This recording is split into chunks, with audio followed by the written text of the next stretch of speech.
Hai, kalian mau dengar nggak cerita saya? Cerita apa tuh? Mau dong. Mau ini? Mau. Benar. Iya. Ya, jadi saya ini mau cerita tentang masa Orde Baru, bagaimana kebijakan politiknya baik dalam negeri maupun luar negerinya. Terus pertama-tama nih saya akan ceritain tentang kebijakan dalam negerinya ya, kebijakan politik dalam negeri. Nah, untuk kebijakan politik dalam negeri di Indonesia itu terdiri dari 4 kebijakan. Yang pertama itu kebijakan pemilu, yang dimana pemilu ini diadakan pada tahun 1971. Terus pemilu ini bukan pemilu yang pertama kali dilakukan di Indonesia, melainkan pemilu yang dilakukan di Indonesia yang kedua kalinya. Terus pemilu di sini dilakukan setelah pemerintahan Soeharto pada masa Orde Baru setelah beliau menjabat selama 5 tahun. Selama 5 tahun beliau menjabat baru dia melaksanakan pemilu ini. Dimana pemilu ini seperti dilakukan selama sewaktu memimpin selama 3 tahun. Terus tujuan dari pemilihan pemilunya itu untuk pemilihan presiden atau DPR. Jadi tujuannya pemilu ini dilakukan untuk kamu memilih anggota fungsinya apa mengadakan kebijakan ini supaya menegakkan sudah nih dipilih dari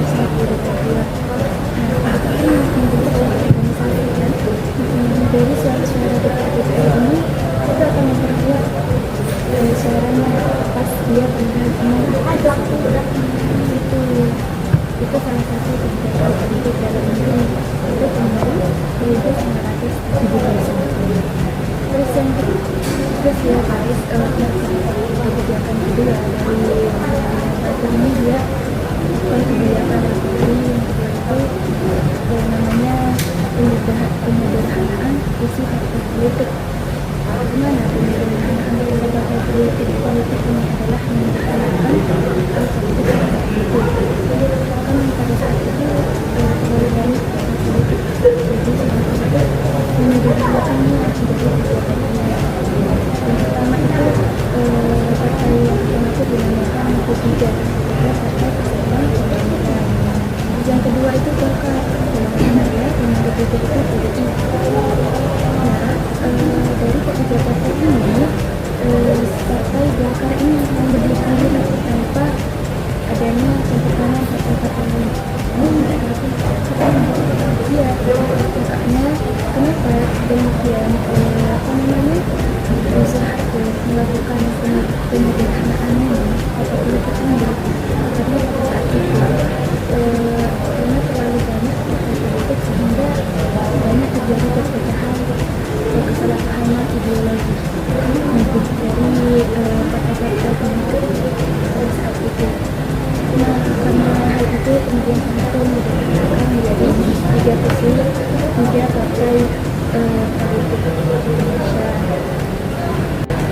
Jadi guys, kebijakan yang ketiga itu namanya delegasi ABRI, di mana ABRI itu adalah bisa disebut sebagai perkara dan menjaga keamanan.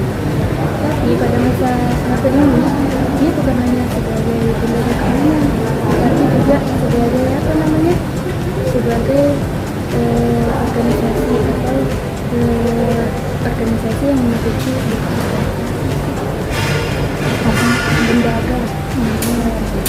lembaga yang memiliki wewenang untuk mengatur negara juga, bukan hanya sebagai penjaga keamanan, tetapi sebagai pengaturan negara pada saat itu. Mana itu sebuah lembaga gitu ya, kayak polisi kan, tentara, tapi ini sebenarnya tentara sih, bisa bilang tentara gitu. Yang dimana kan kalau dulu tentara itu dia punya tugas itu cuma satu, bagian menjaga keamanan.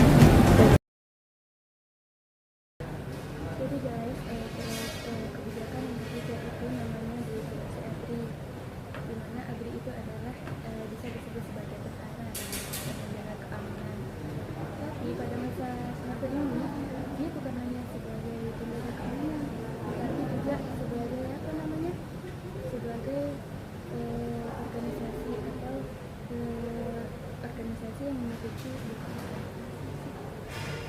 apa lembaga lembaga yang memiliki wewenang untuk mengatur negara juga, bukan hanya sebagai penjaga keamanan, tetapi sebagai pengaturan negara pada saat penting.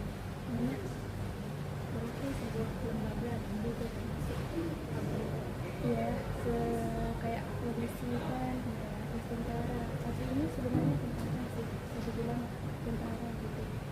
Yang dimana kan kalau dulu tentara itu dia punya tugas itu cuma satu, sebagai menjaga keamanan di udara, di laut maupun di udara, itu yang dijaganya. Namun pas masa Soeharto ini dia ditambah tugasnya, ditambah untuk mengatur negara juga. Terus tadi kan sudah bilang ada wewenang, terus wewenang itu salah satunya seperti apa sih? Jadi kan ada dua wewenang tadi kan. Salah satunya itu wewenang yang dapat dilakukan oleh ABRI ini, dia bisa masuk ke lapisan masyarakat, baik itu dari pemerintahannya, misalkan dari wali kota, dia bisa masuk ke ranah wali kota, juga DPR dan lapisan masyarakat lainnya itu. Terus kebijakan yang keempat itu namanya P4, Program Penghayatan dan Pengamanan Tradisi. Kebijakan ini ditetapkan pada tanggal 22 Maret 1978. Dimana maksud dari kebijakan ini untuk supaya rakyat Indonesia itu dia memperkuat kesatuan pada saat itu, supaya bangsa Indonesia pada saat itu juga kesatuan, terus rasa kesatuan Indonesia pada saat itu terjalin dengan baik. Itu mengapa Soeharto melakukan kebijakan ini. Nah, teman-teman, tadi kan Indri itu udah ngejelasin atau menceritakan kita itu tentang kebijakan politik ya. Nah, pada masa Orde Baru ini tuh bukan hanya ada kebijakan politik, melainkan ada juga bagaimana sih dinamika hubungan umat Islam dengan pemerintah Orde Baru. Kalau boleh tahu gimana sih sejarah dinamika politik ini? Nah, jadi gini Indri, hubungan antara umat Islam dengan pemerintah Orde Baru itu mengalami perjalanan yang sangat panjang dan dinamis. Nah, sejak berdirinya pemerintahan Soeharto ini pada tahun 1966 hingga runtuhnya pada tahun 1998 itu terdapat dua fase yang menggambarkan perubahan sikap dan arah hubungan tersebut. Nah, di sini ada yang pertama itu fase ketegangan namanya. Terus yang kedua fase rekonsiliasi dan harmonisasi. Nah, di mana fase ketegangan ini itu pada tahun 1966 sampai dengan awal tahun 1980-an. Nah, pada fase ketegangan ini pada masa awal pemerintahan Orde Baru itu hubungan antara pemerintah dengan umat Islam itu diawali dengan ketegangan dan saling kecurigaan. Terus pemerintahan Soeharto ini sangat berhati-hati terhadap gerakan Islam politik karena dia trauma terhadap masa sebelumnya, yaitu masa Orde Lama. Terus terutama peran sebagian kelompok Islam dalam pemberontakan PRRI atau Permesta dan Konflik Politik Era Demokrasi Terpimpin. Itu terus di sini tuh Soeharto ingin menciptakan stabilitas politik. Dia ingin menciptakan stabilitas politik dan ekonomi sehingga pemerintah pada masa Soeharto itu menolak segala bentuk ideologi yang dianggap dapat mengancam keutuhan negara gitu. Terus yang termasuk ide tentang negara Islam. Nah, akibatnya itu Islam politik di sini dipersempit ruang geraknya. Terus sementara organisasi keagamaan yang lain itu diawasi secara ketat oleh negara. Jadi pada masa ketegangan itu orang-orang Islam atau agama lain itu dia kayak diawasi gitu. Iya, kan tadi saya jelasin itu Islam organisasi keagamaan itu diawasi ya secara ketat. Ya misalnya itu seperti dakwah itu, ketika ada orang menyampaikan dakwah itu diawasi secara ketat banget oleh negara pada masa di fase ketegangan ini. Tapi ini untuk seluruh agama atau cuma Islam, Bang? Khusus untuk agama Islam. Ya, terus di sini juga ada ciri-ciri fase ketegangan itu seperti pembatasan peran politik Islam. Nah, pada pembatasan peran politik ini di tahun 1973 itu pemerintah melakukan penyederhanaan partai politik. Oh, berarti sama seperti yang saya jelaskan. Ya, tadi kan sudah Jelaskan penyederhanaan ya 4 partai politik itu sama itu. Nah, penyederhanaannya itu dia disederhanakan menjadi satu. Kan tadi itu 4 partai kan, 4 partai Islam yaitu NU, Parmusi, PSII dan Perti. Nah, itu dipaksa untuk bergabung menjadi satu partai. Kenapa dipaksa? Karena tujuannya untuk melemahkan atau menstabilkan kekuatan politik Islam agar tidak mendominasi panggung politik nasional. Nah, jadi tujuannya itu agar tidak mendominasi politik nasional, agar tidak mendominasi politik nasional. 4 partai politik itu dipaksa bergabung menjadi satu partai, yaitu Partai Persatuan Pembangunan atau P3 yang tadi sudah jelaskan itu. Tuh. Terus ciri-cirinya yang kedua itu penerapan asas tunggal Pancasila. Nah, di mana pemerintah di sini tuh menolak gagasan lain selain Islam sebagai dasar negara dan menetapkan Pancasila sebagai satu-satunya asas organisasi politik dan sosial.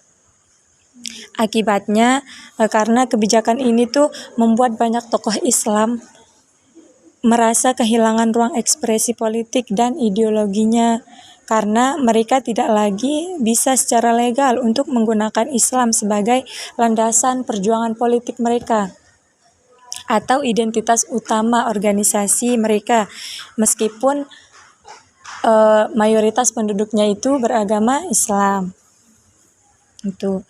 Terus ciri-cirinya yang ketiga itu ada kontrol terhadap kegiatan dakwah dan ormas Islam atau organisasi kemasyarakatan. Seperti yang saya jelaskan tadi itu, seperti kegiatan-kegiatan Islam seperti dakwah atau pengajian-pengajian Islam lah, itu kan diawasi secara ketat ya. Ya, itu ciri-cirinya fase ketegangan ini, bahwa kegiatan-kegiatan Islam itu diawasi secara ketat, sedangkan Islam politik itu dipersempit ruang geraknya. Kenapa sih aktivitas dakwah atau pendidikan Islam itu diawasi secara ketat? Nah, karena pemerintah ingin memastikan bahwa masjid atau madrasah itu digunakan hanya untuk urusan ibadah atau moralitas saja, bukan untuk menentang kebijakan politik atau menyebarkan ideologi alternatif selain Pancasila. Nah, itu teman-teman. Jadi kenapa aktivitas dakwah itu diawasi secara ketat, sangat ketat oleh negara, karena pemerintah ingin memastikan bahwa masjid atau madrasah itu digunakan hanya untuk ibadah doang ya, atau moralitas itu. Fase yang kedua ini fase rekonsiliasi dan harmonisasi. Ini pada tahun akhir 1980-an sampai 1998. Nah, hubungan umat Islam dengan pemerintah pada tahun ini tuh, pada fase ini tuh mulai membaik dan mengarah pada kerjasama. Terus Soeharto yang sebelumnya Soeharto itu menekan banget ya tentang Islam politik. Nah, di sini pada fase ini tuh Soeharto mulai menyadari bahwa dukungan umat Islam itu sangat penting untuk mempertahankan stabilitas kekuasaannya. Tuh. Nah, selain itu juga muncul kelas menengah Muslim yang semakin berpendidikan dan berpengaruh dalam masyarakat. Terus pemerintah Soeharto pun bersikap mulai lebih terbuka terhadap aspirasi umat Islam dan memberikan ruang bagi berkembangnya lembaga-lembaga Islam modern seperti pemberian izin lembaga Islam yang lebih mudah memberikan izin dan bahkan mendukung pendirian lembaga-lembaga modern yang berbasis Islam. Nah, jadi pada fase ini tuh Presiden Soeharto itu menyadari bahwa dukungan dari umat Islam itu sangat penting. Terus di sini juga ciri-cirinya fase rekonsiliasi dan harmonisasi ini, cirinya yang pertama itu berkembangnya lembaga ekonomi dan pendidikan Islam. Seperti pada masa ini tuh pemerintah mendukung berdirinya Bank Muamalat Indonesia pada tahun 1991 sebagai bank syariah pertama di Indonesia dan mendirikan berbagai universitas Islam negeri dan swasta. Hal ini memperkuat posisi Islam dalam bidang ekonomi dan pendidikan. Nah, jadi pada fase ini pemerintahan mulai mendirikan universitas Islam yang negeri maupun yang swasta untuk memperkuat posisi Islam dalam bidang ekonomi dan pendidikan. Terus ciri-cirinya itu juga Islam itu mulai diterima dalam ruang publik. Nah, di sini nilai-nilai Islam itu mulai diintegrasikan dalam kebijakan sosial, ekonomi, dan budaya. Seperti media massa, lembaga keuangan, dan pendidikan itu mulai menonjolkan identitas keislamannya secara terbuka. Terus ciri-ciri rekonsiliasi ini juga termasuk Soeharto itu mulai menampilkan dirinya sebagai sosok religius dengan melaksanakan ibadah haji, membangun masjid, dan sering hadir dalam kegiatan keagamaan. Nah, jadi pada fase rekonsiliasi ini Presiden Soeharto itu menunjukkan bahwa dirinya itu menampilkan dirinya sebagai sosok yang Muslim. Kan dulu itu Soeharto itu kan pada fase ketegangan itu terus pada fase ini dia itu mulai menunjukkan dirinya sebagai sosok religius dengan menunaikan ibadah haji, terus membangun masjid-masjid, dan dia juga sering hadir dalam kegiatan keagamaan seperti pengajian atau menghadiri dakwah-dakwah yang disampaikan oleh ulama-ulama. Jadi gitu teman-teman, fase rekonsiliasi ini dan fase ketegangan tadi. Jadi itulah dinamika hubungan umat Islam dengan pemerintah Orde Baru. Berarti intinya itu pada masa itu dia terbagi menjadi 2 fase ya? Iya, ya terbagi. Fase ketegangan sama fase rekonsiliasi. Nah, jadi fase ketegangannya itu ditandai dengan istilahnya itu apa tadi? Islam itu kayak diawasi Diawasi banget. Terus sedangkan di masa fase rekonsiliasi ya, itu Islamnya mulai diterima ya? Diterima. Terus Soeharto juga mulai menerapkan nilai-nilai Islam itu seperti ibadah haji. Dia melakukan ibadah haji, terus mulai menghadiri pengajian-pengajian. Nah, jadi guys, di sini tuh aku akan menceritakan tentang respon umat Islam terhadap ideologi Pancasila pada masa Orde Baru. Nah, pada awal-awal ada dua respon nih dari kalangan umat Islam pada masa itu. Yang pertama itu responnya itu pada awal Orde Barunya itu Islam itu merespon bahwa Orde Baru itu bersifat dinamis gitu. Kemudian berubahlah menjadi kritis dan menerima, atau dinamis itu bisa dikatakan sebagai awalnya itu mereka tidak menerima gitu kan. Terus tiba-tiba pada masa pertengahan sampai akhir Orde Baru itu mereka itu terima gitu.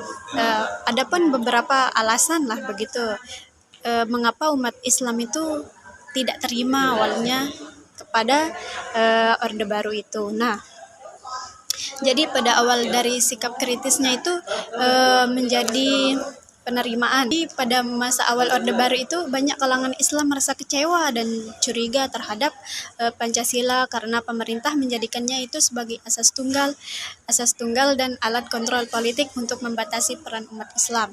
Nah, contohnya itu seperti kayak membatasi peran umat Islam kan. Contohnya itu kayak tadi seperti yang sudah dijelaskan, yang sudah diceritakan itu kayak membatasi dakwah. partai politiknya, membatasi dakwahnya, terus partai politiknya itu dipres menjadi beberapa partai gitu kan, menjadi kalau nggak salah tadi 3 ya, iya kayak gitu. Satu partai kalau Islamnya kan. Iya, Iya. tapi dibagikan kayak gitu. Disuruh gabung menjadi satu. Iya kayak gitu. Karena soalnya pada masa pemerintahan awal Orde Baru itu kalau orang ngumpul-ngumpul di masjid gitu, di tempat dakwah lah kayak gitu, itu dicurigain mereka sama pemerintah karena mereka itu dianggap kayak merencanakan sesuatu yang akan mengancam gitu, yang akan mengancam pemerintahan pada masa Orde Baru tersebut. Jadinya kalau mereka berdakwah gitu-gitu itu mereka itu kayak diawasi lah gitu, diawasi kayak sama ABRI, kayak Polri kayak gitu. Terus itulah yang menyebabkan kekecewaan atau ketidakpuasan umat Islam pada masa awal Orde Baru tersebut. Kemudian lanjut nih guys ke sikap penerimaan terhadap Orde Baru. Nah, jadi penyebab dia diterimanya Orde Baru pada masa itu karena, jadi pas masa pertengahan sampai akhir Orde Baru itu muncullah penerimaan dari masyarakat bahwa Pancasila itu diterima gitu pada masa Orde Baru itu. Karena alasan pertamanya itu karena tokoh-tokoh pembaruan seperti Nurholis Majid, terus Abdurrahman Wahid atau Gus Dur yang biasa kita kenal, terus kemudian MUI juga itu menyetujui bahwa mereka itu memandang bahwa Pancasila itu sebagai landasan negara yang mereka itu memandang bahwa Pancasila itu tidak menentang dari ajaran agama lah gitu. Itulah alasan mereka itu mulai menerima Pancasila itu pada masa Orde Baru. Kemudian dengan penerimaan tersebut, dengan diterimanya oleh kalangan pemikir pada masa itu, dari kalangan itu umat Islam itu akhirnya merasa lebih puas gitu karena mereka itu bisa berperan dalam meninggalkan identitas keislaman gitu kan. Pas awalnya itu kan mereka tidak menerima, kemudian akhirnya menerima karena 3 pilar lah gitu, kayak 3 pilar umat Islam lah gitu, kayak pemikir umat Islam itu menerima lah gitu. Akhirnya umat Islam itu berbondong-bondong lah gitu, kayak menerima perubahan tersebut. Mungkin sekian yang bisa saya ceritakan pada siang hari ini.